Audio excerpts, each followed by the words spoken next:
میں بھی مسجد کے اوپر حملے کی صورت میں رونما ہوا، لیکن وہاں پر وزیر اعظم نے جس طریقے سے اس واقعے کو قومی یکجہتی کے لیے استعمال کیا اور لوگوں کو اس طرح کی انتہا پسندی کے خلاف ایجوکیٹ کیا،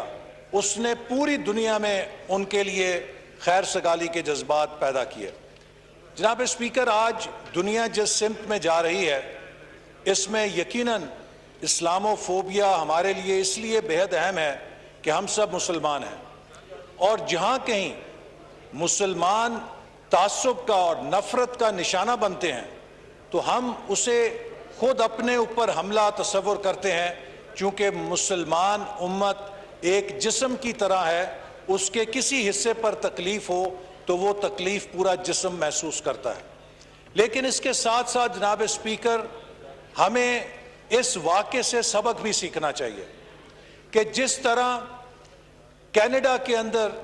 ایک مسلمان خاندان جو وہاں پر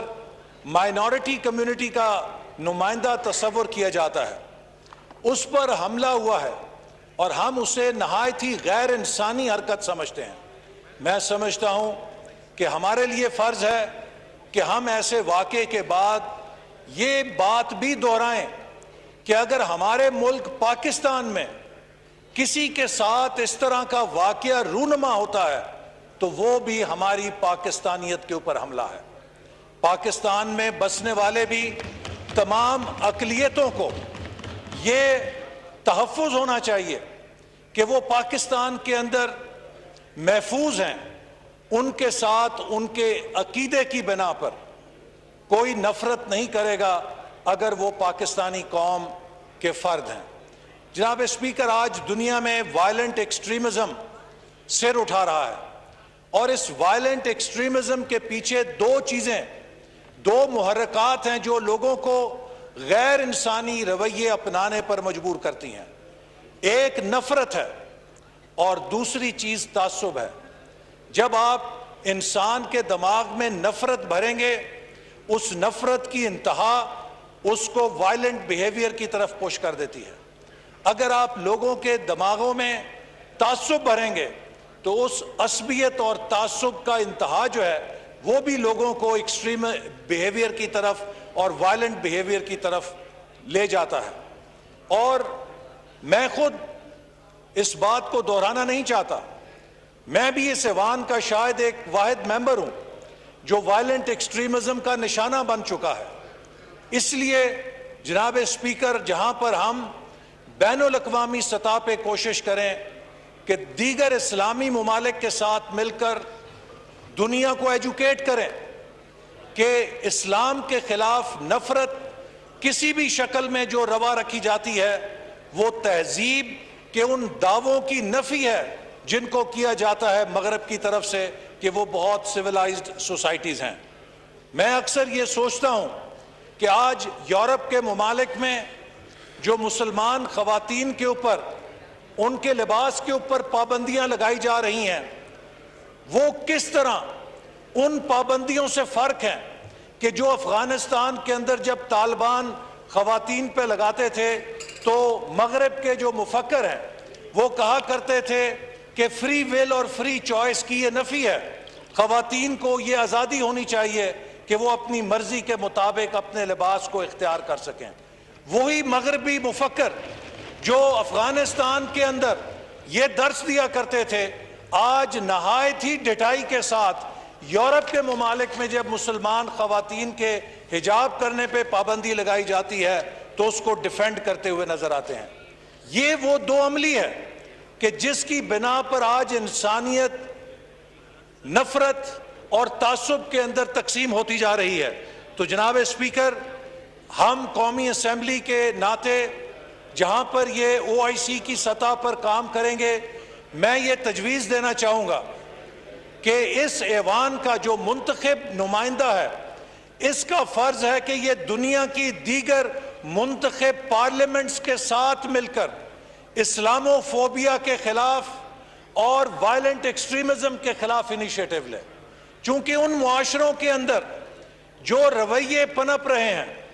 ان رویوں کی سرکوبی وہاں کے منتخب نمائندے کر سکتے ہیں. یہ رویے، یہ سماجی رویے حکومتوں کے ذریعے ان کی اصلاح نہیں ہو سکتی. میں سمجھتا ہوں کہ جو عوامی نمائندے ہیں،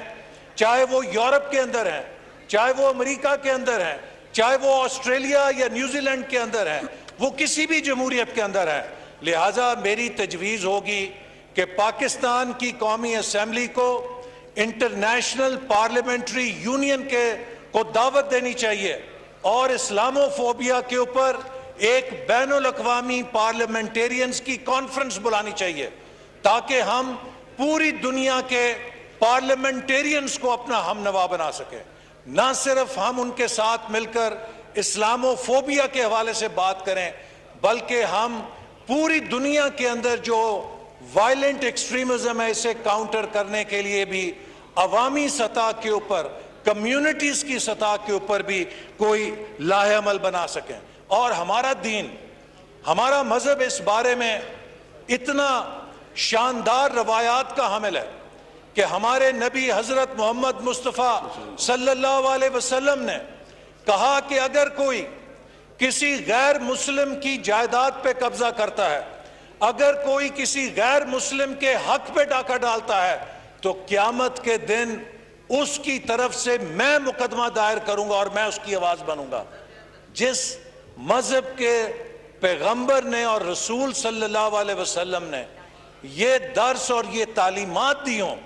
تو مجھے یہ بھی کہنے میں کوئی قباحت نہیں ہے کہ ہمارا بھی فرض ہے کہ ہم بھی اپنے ملک کو ایک مثال بنائیں کہ جہاں پر کسی اقلیت کے ساتھ کسی قسم کی ناانصافی اور ظلم نہ ہو سکے. جناب اسپیکر، یہ بات بڑی بنیادی اور نظریاتی ہے. ہم نے جو بھارت سے آزادی لی تھی، ہم نے کیوں بھارت سے آزادی لی تھی؟ بھارت سے ہم نے آزادی اس لیے حاصل کی تھی کہ بحیثیت مسلمان ہمارا یہ مطالبہ تھا اور ہمارا یہ مشاہدہ تھا کہ اس یونائٹڈ انڈیا کے اندر مسلمان بحیثیت اقلیت محفوظ نہیں ہے. مسلمانوں کے سیاسی حقوق، ان کے معاشی حقوق، ان کے معاشرتی حقوق محفوظ نہیں. لہٰذا ہم نے مطالبہ کیا کہ چونکہ یہاں پر ہمیں بحیثیت اقلیت تسلیم نہیں کیا جاتا، ہمیں علیحدہ وطن دیا جائے. جناب speaker, by token of same demand جو ہم نے بحیثیت اقلیت کی تھی، ہمارا فرض ہے کہ پاکستان کے اندر کوئی اقلیت خود کو غیر محفوظ نہ سمجھے اور ہم دنیا کے اندر اقلیتوں کو ان کے حقوق دینے میں ایک مثالی ملک بن سکیں. میں پھر آخر میں اس خاندان کے ساتھ ہمدردی کا اظہار کرتا ہوں اپنی جماعت کی طرف سے بھی، تمام اہل پاکستان کی طرف سے، اور میں امید کرتا ہوں کہ وزیر اعظم کینیڈا اس کے بارے میں کینیڈا کے اندر ایسے واقعات کی روک تھام کے لیے اسی طرح کا مثالی کردار ادا کریں گے جیسا کہ نیوزی لینڈ کی وزیر اعظم نے کیا تھا. اور میں پھر اس تجویز کو دہراؤں گا کہ پاکستان کی قومی اسمبلی کو انٹرنیشنل پارلیمنٹری یونین کے ساتھ مل کر ایک عالمگیر کانفرنس، بین الاقوامی کانفرنس بلانی چاہیے تاکہ ہم دنیا کی تمام پارلیمنٹس کو اسلامو فوبیا کے مسئلے پر اپنا ہم نوا بنا سکیں. احسن صاحب، میں آپ کے ساتھ یہ جو آپ کی پروپوزل ہے، میں فارن منسٹری سے بھی تھوڑا کنسلٹ کر لوں گا اور دیگر جو ہیں اس پہ ایک مشاورت کر کے کرتے ہیں. جی شاہ صاحب.